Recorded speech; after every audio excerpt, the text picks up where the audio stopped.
They said I was underperforming right after I closed a $2 million renewal and brought in half the company's revenue. Hi, I'm Ethan. After 9 years of loyalty, my boss handed me a termination letter and told me they needed new energy. I didn't argue. I just packed a cardboard box and made 3 quiet phone calls. What happened next? Let's just say by the time the board realized what they'd lost, I was already building something better on my terms. Have you ever been pushed out of something you helped build? Tell me, would you walk away quietly or come back with a plan? They said I was underperforming. I brought in half of Tower Financial's revenue. I didn't argue. Not with Colin Drexler, not with HR, not with myself. I just nodded, reached for the half-empty box already under my desk, and started packing 9 years of my life into it. That's what you do when you see it coming. That's what you do when the sting has already settled into something quieter. The office felt colder than usual that morning. Maybe it was the early May rain misting against the windows. Or maybe it was the way people avoided looking at me as I walked in, eyes glued to monitors, coffee mugs trembling slightly as they sipped. Even Naomi, my assistant of 4 years, didn't meet my gaze at first. When she finally did, it was with that expression you see at funerals, the one that says everything and nothing. It had been at my desk again, 3rd time in 2 weeks. I hadn't said anything before, but I'd started moving important contacts to my personal phone 2 months ago. Just instinct. Or maybe preservation. At 9:15, my calendar pinged for a performance alignment review with Colin Drexler. He was only a few years older than my daughter and had been brought in by the board with a sharp haircut, sharper suits, and a PowerPoint full of words like velocity and disruption. I'd known then. His office was glass-walled and sterile, a few succulents placed with surgical intent. Colin gestured toward the chair across from him without standing. "We appreciate your contributions, Ethan," he began, his voice smooth as laminate. "But we're restructuring for growth. We need hunters now, not farmers. Your client base, while strong, hasn't grown in pace with projections. It's a new era." I watched his mouth move, thought of how many dinners I'd missed growing that unchanging base, of how many times I'd driven to Raleigh to Greenville, even to Atlanta, just to shake a hand and look someone in the eye. When he slid the termination papers across the desk, I signed without a word. Naomi met me by the printer on the way out.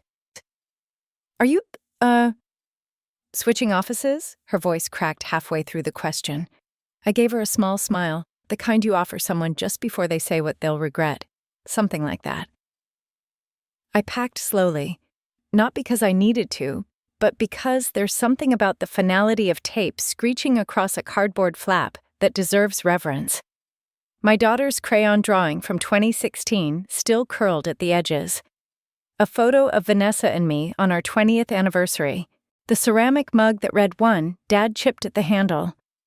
As I carried the box to the elevator, I nearly collided with Richard Crane, the CEO, the man who hired me almost a decade ago.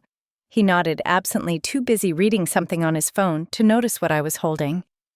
The elevator ride down was long, despite only taking 8 floors. Charlotte's sky was the color of old nickel. I didn't turn on the radio during the drive home. Didn't call Vanessa. Didn't think about what I'd say to the kids. I just drove the sound of the windshield wipers filling the silence like a metronome counting down to the next part of my life. At home, I placed the box on the kitchen counter. The house smelled faintly of rosemary and dust. Vanessa was in Denver for the week, helping her sister with the new baby. I was grateful for the quiet.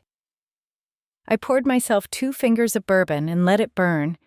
The warmth spread through my chest, reminding me I was still here, that some things like oak-aged whiskey and doing what's right don't go out of style. I pulled my old employment contract from the folder in the box, flipped to the non-compete clause, read it once, then again, slower. It only applied in the event of voluntary departure. I hadn't left. I'd been dismissed. I was free. Just as I leaned back in the chair, the phone buzzed.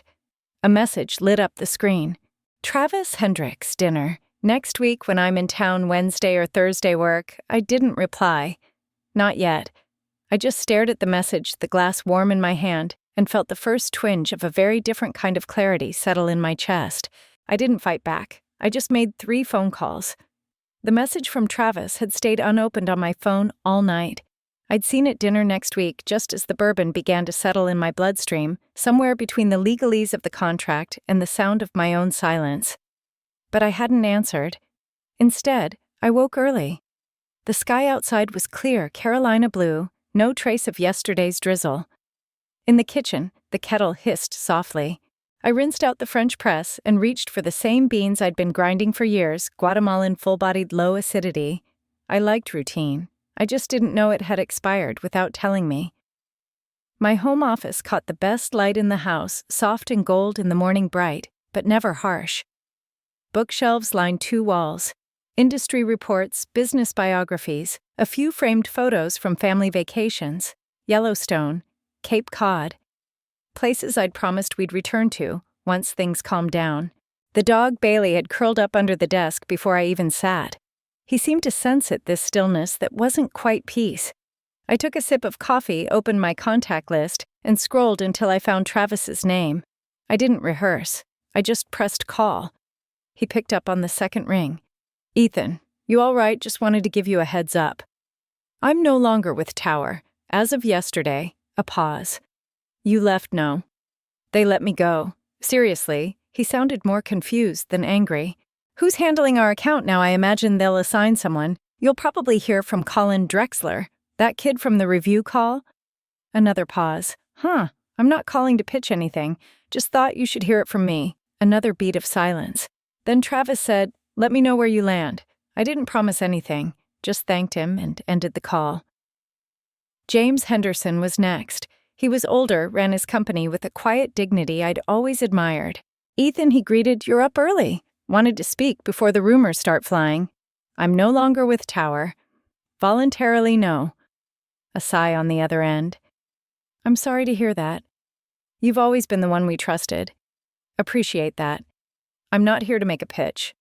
Just wanted you to know."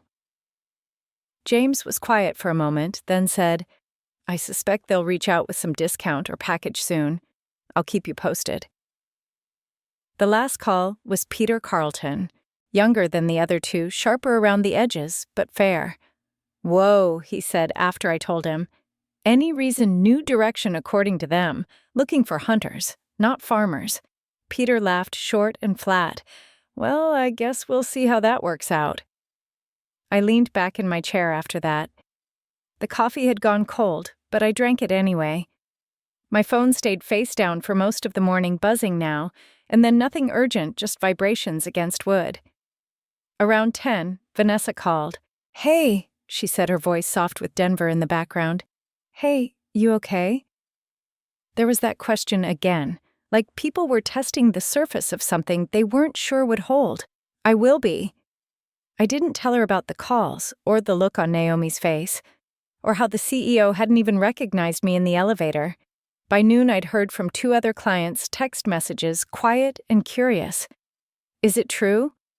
What happened? Need to talk." I responded only to confirm what they'd heard.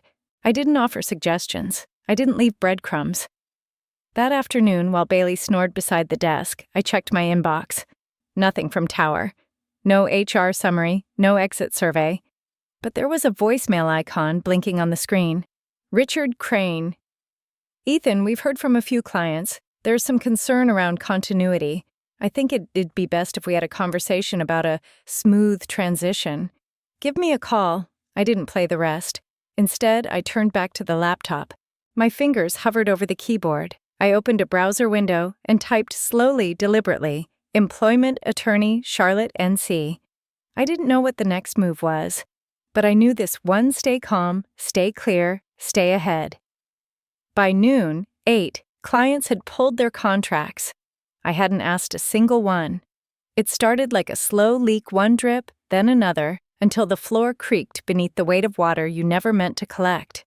I was sitting across from Lawrence Finch, sipping water from a glass that tasted faintly of lemon-scented dishwasher tabs, when my phone buzzed for the 6th time in under an hour. I didn't reach for it right away. Lawrence was finishing his second read-through of my termination letter. "Here's the good news," he said, finally, sliding the document back to me. "They fired you. That's their signature, not yours. And that makes all the difference." I nodded. The non-compete null. "And if they try to push it, they'll lose. You didn't solicit anyone. These clients are reaching out on their own. I gestured toward the still buzzing phone in my pocket. I haven't made a single offer. He leaned back. Then you're in the clear. They can huff and puff, but unless you walk into their boardroom waving a poaching flag, they've got no legal ground. His office smelled like old paper and upholstery cleaner. A framed baseball sat behind him, signed and fading, next to a photo of a much younger Lawrence shaking hands with someone in a tuxedo. It reminded me of my own office at Tower before the renovations, before the corner they moved me to, before the gut feeling I should have listened to sooner. As I thanked him and stood to leave, my phone lit up again. Julia, total chaos here. Colin's pacing.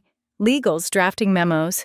Board is furious. Back in the kitchen, Bailey greeted me with a slow tail thump and a yawn. I poured coffee from the thermal carafe I'd left that morning, lukewarm now, but enough to keep me grounded. An email popped up from Tower Legal Subject Reminder regarding confidentiality and client communications. It wasn't direct, but the language was unmistakable. Carefully constructed phrases like duty to protect proprietary relationships and continued access to sensitive information. The kind of email that doesn't accuse, just warns. A paper tiger with a legal watermark. Then another ping, this time from Colin himself. Colin Drexler. Let's talk transition. We're willing to offer a 6-month consulting agreement. Remote flexibility. Could smooth things for both sides. No greeting, no signature block. Just desperation wrapped in a digital olive branch. I let the message sit, didn't respond. Instead, I opened the blinds in my kitchen. The afternoon sun slanted across the hardwood. It was quiet here. Still. Outside, a blue jay darted from fence post to feeder. Inside, my phone buzzed again. Travis. We terminated. Henderson too. Carlton's finishing paperwork now. Just FYI. I leaned against the counter, letting those 3 sentences settle like sediment in a glass of water. I hadn't asked any of them to jump. But they had. When you build trust over a decade, you don't need to sell. People know. Another text. Julia, again. Board meeting just ended. Colin's trying to pin this on you. Crane looked like he aged 5 years. They had no plan for this. I didn't reply. I set my coffee aside and walked to the bookshelf in the hallway. Old binders framed certificates, a few photos from industry events. One in particular stood out, a conference in St. Louis, maybe 5 years back. I was standing with Michael Grantley mid-laugh, both of us holding plastic name tags and half-filled cups of lukewarm wine. I remembered that evening well. He'd told me relationships outlast contracts if you build them right. My phone rang. This time it wasn't a text. Unknown number. Local area code. I answered on the 3rd ring. Ethan Marshall. Michael Grantley here. Hope I'm not catching you at a bad time. I smiled. Not at all. I've heard what's happening at Tower, and I've also heard where a lot of those clients are going. We'd like to talk if you're open to it. I'm listening. Senior VP. Full autonomy over your accounts. We don't care about politics, just trust. I can meet in person or send details over email. Tomorrow morning works, I said simply. We exchanged pleasantries. But in truth, there was no need. We both already understood what was happening. This wasn't a negotiation. It was a natural step, like water following a slope it had been tracing for years. As the call ended, I walked back into my office and sat down, phone face up this time. For the first time in days, I didn't feel like something was breaking. I felt like something had already broken, and what was left was mine to rebuild. They didn't want my resume. They wanted my reputation. Grantley & Company's office sat on the 6th floor of a mid-rise building in uptown Charlotte. No sleek skyline tower, no valet parking, no sterile white marble floors. Just brushed steel signage, frosted glass doors, and a quiet reception area where people walked instead of rushed. Michael Grantley met me in person. No assistant, no delay. He shook my hand with both of his, looked me in the eye, and said, "Thank you for coming in." The contrast with Tower was immediate. There, everything was flash and urgency. Impressions mattered more than people. Here, it felt like the firm itself exhaled. Michael led me into a corner conference room with real wood trim and no centerpiece fountain or branded cupcakes. Just a carafe of coffee, 2 white mugs, and a legal pad at each seat. He wore no tie, just a navy blazer and a striped shirt with sleeves casually rolled. His energy wasn't passive, it was measured. "I'll get straight to it," he said. "We'd like you to come on as Senior Vice President of Business Development. You'll manage your own accounts, bring your people your way. No layers, no red tape." He slid a folder across the table. I opened it. Terms, clean and direct. A signing bonus that actually made me blink. Equity, real equity.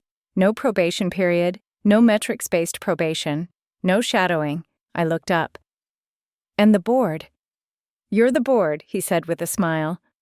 "We want partners, not placeholders." I asked about equity. He didn't flinch. "That's the least we can do.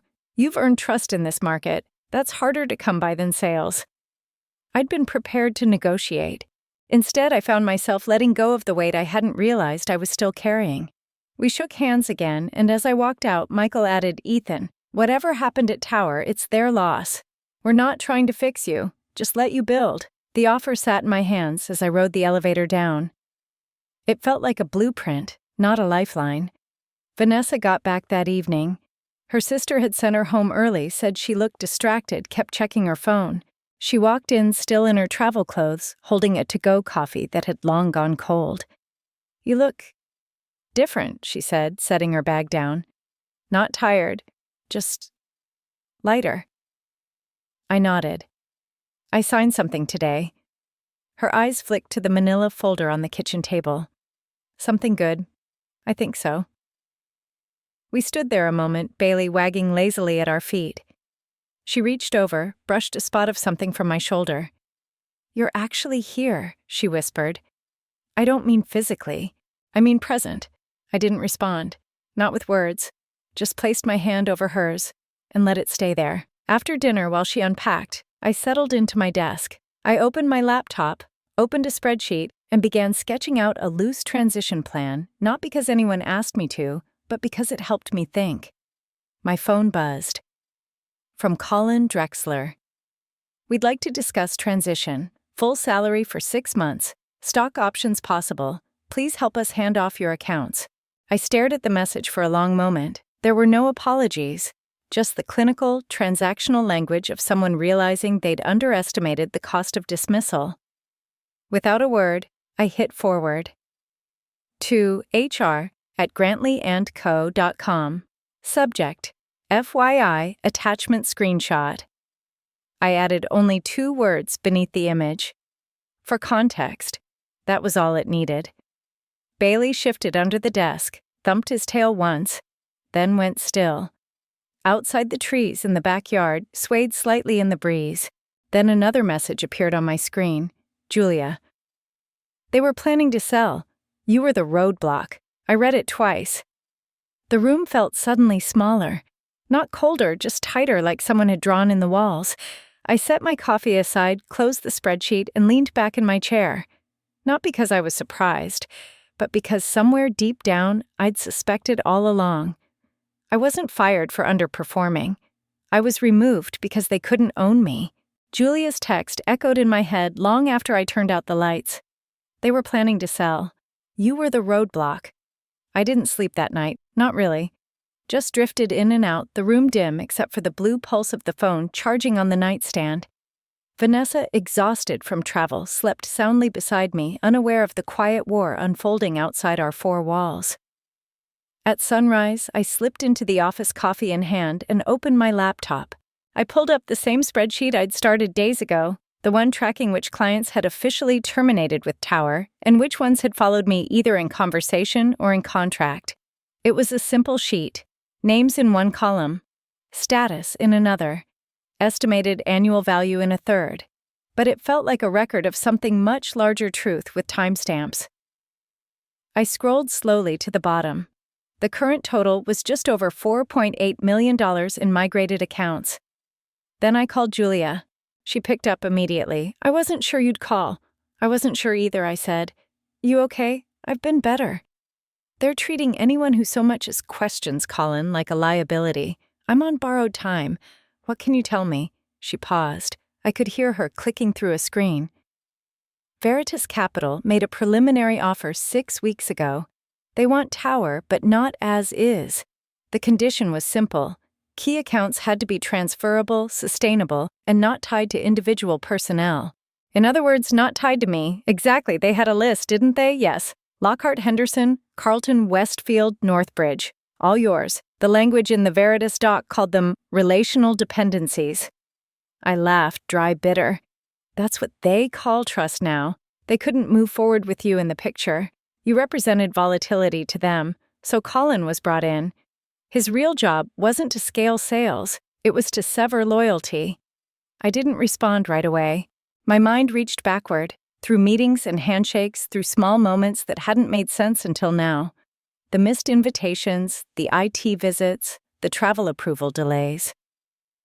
A memory surfaced one I hadn't thought much of until now. 3 months ago at Travis's quarterly review, he'd introduced me to a strategy advisor named Thomas. Tall, soft-spoken, asked a lot of questions about our long-term needs. I'd chalked it up to internal reshuffling. I dialed Travis. Morning, he answered, his tone casual. Quick question, I said. That guy Thomas, the advisor from your Q1 review, did he say where he was from? Travis hesitated. Actually, yeah. Said he was consulting for our industry more broadly, looking at infrastructure scaling. Why was he from Veritas Capital a beat? How the hell did you know that I didn't answer? I didn't have to. Instead, I asked, did he meet with Henderson or Carlton? I think so. James mentioned some guy asking similar questions. Carlton, too.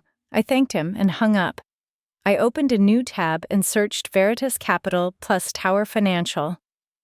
The top result was a trade publication blurb speculative merger talk dated 2 weeks before I was let go. I stared at the screen, my jaw clenched. Not because of the deal, not even because I'd been removed, but because of the way it was done.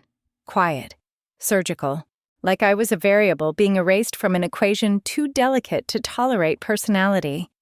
I opened the spreadsheet again, added 2 more names, Travis and Henderson, to the confirmed followed column. The total tipped over the $5 million mark. I sat back in the chair. They hadn't just removed me from the equation. They tried to rewrite the problem entirely. That's when a soft ping from my calendar alert blinked in the corner of the screen. Reminder, Midwest Financial Services Conference. Panel Client Loyalty in a Transactional Market. 9 days. I smiled for the first time in hours. They say timing is everything.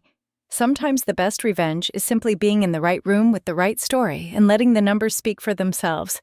Some people wait for revenge. I brought data.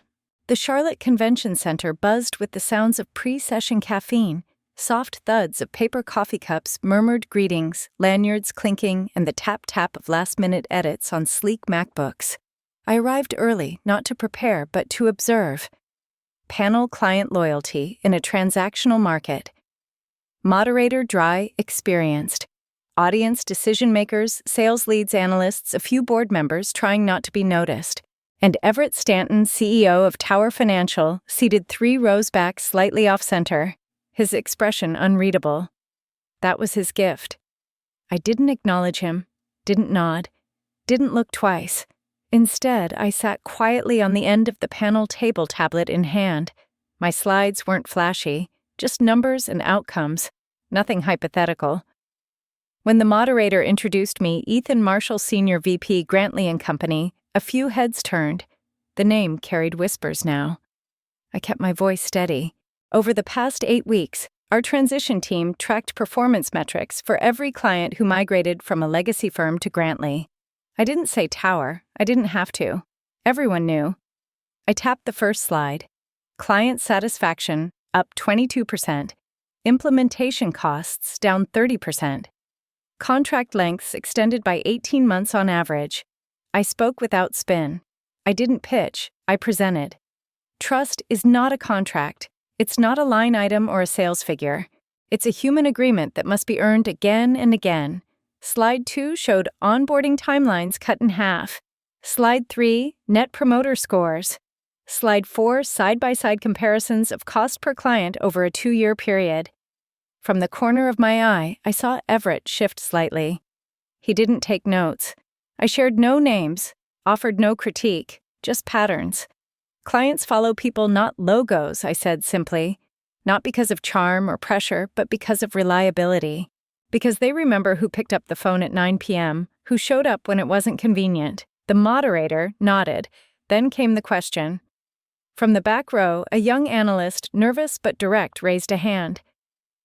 Isn't that exactly what companies fear? That loyalty to individuals makes them vulnerable? A soft hush fell. Even the coffee stopped being poured. I smiled just slightly. That's a fair question, I said. But the alternative is worse. I let it hang. When companies try to own trust like a fixed asset, they forget it's dynamic. Earning loyalty isn't vulnerability, it's responsibility. You lose it the moment you start treating people as replaceable. Silence. Then the moderator well said. Applause followed, not thunderous, but real. After the panel, a line formed. 3 executives, then 5, then more. All asking the same thing in different words. Can we talk? I shook hands, accepted cards, offered follow-ups. By the time I left the conference hall, my calendar for the next 2 weeks was booked solid. 5 new companies, former tower prospects, 2 of them from Veritas's portfolio, had asked for meetings. Later that afternoon, Bloomberg published a brief Veritas Capital backs out of Tower financial deal citing client volatility. Tower stock dipped 6% by market close. Back at home, I was changing into jeans when Vanessa walked into the room holding her phone. She looked at me, one eyebrow raised. So, are you finally done? I paused. No, I said. I'm just starting. She smiled, leaning against the doorframe. Different this time, I nodded. Yeah, this time I built it right. Looking back, it wasn't the contracts or the title that defined me, it was the trust I built one relationship at a time. When the dust settled, I didn't need revenge. I had results, and more importantly, I had clarity. In life, the things that truly endure, integrity, kindness, reliability, don't make headlines, but they make a difference. You don't have to shout to be heard when your actions have already spoken for you. If this story resonated with you, I'd love to hear your thoughts. Sometimes the best stories are the ones we share quietly together.